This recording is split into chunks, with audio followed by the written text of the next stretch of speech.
So, uh, in my dark night of the soul, I had a lot of paranoia and fears come up randomly, and a lot of it had to do with being in social settings. And I always got paranoid because I had a bad acid trip, and I could tell my energy field was affecting people around me negatively. And I always got paranoid after that about affecting people negatively, and I would just get hit with waves of fear for no reason. And um, looking back at that, it was caused by these Anunnaki beings, but it was also a product of uh, my own living situation growing up. But Anunnaki beings definitely try and manipulate angels and beings of light, and that, like, from early on they were there. But what I was gonna say is that doing Kriya Yoga, if you are getting in that type of state where you have intense paranoia and your energy field is all out of whack and you don't feel comfortable in your body, if you start doing Kriya Yoga, it can eliminate that almost immediately. I was actually in an airport a couple years ago, and I had this really bad panic attack, and a light being came up to me and told me to move your energy up and down. And this is before I even knew what Kriya Yoga was.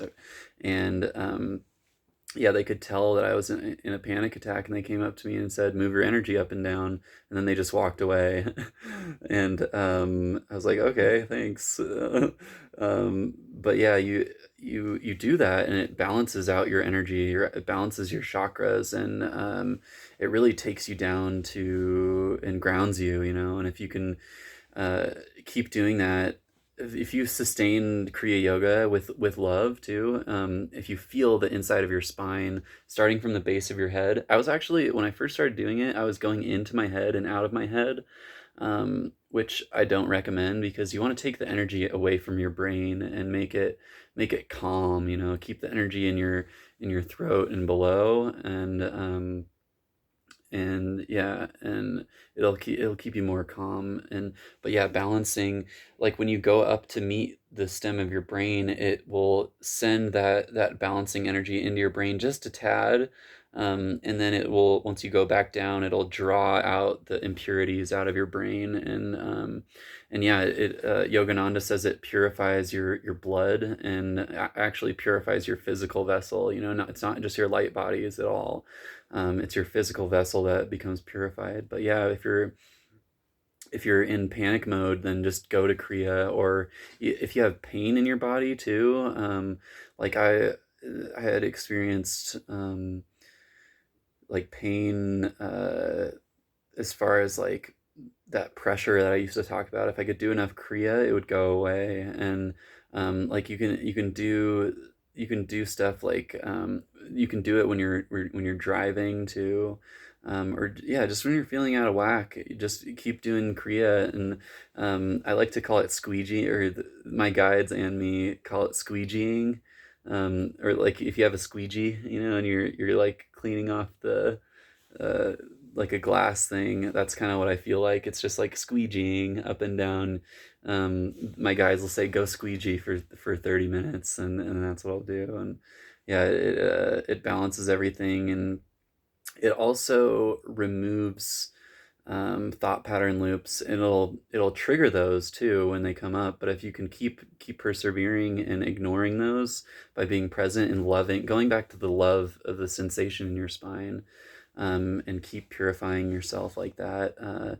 Those old thought pattern loops and memories, even, and old stuck memory emotions attached to memories and thoughts, those will be purified over time. And the longer and longer that you do that, the more comfortable that you'll be. And then do the rose gold flame. Like I like to do Kriya Yoga, and then switch uh, to holding that rose gold flame in me afterwards. And it's a great combination. But yeah, if you're anytime you're in doubt, just go into Kriya, and that Yogananda says that's where the God center lives, is in your spine. And if you're constantly focusing on God, and you're shedding that light of awareness, which is God, into your spine, you're amplifying that God energy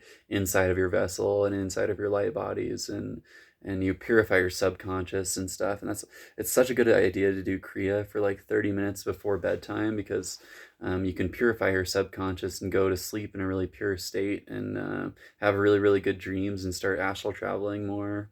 Um, yeah, that's all I gotta say about that. Bye, guys.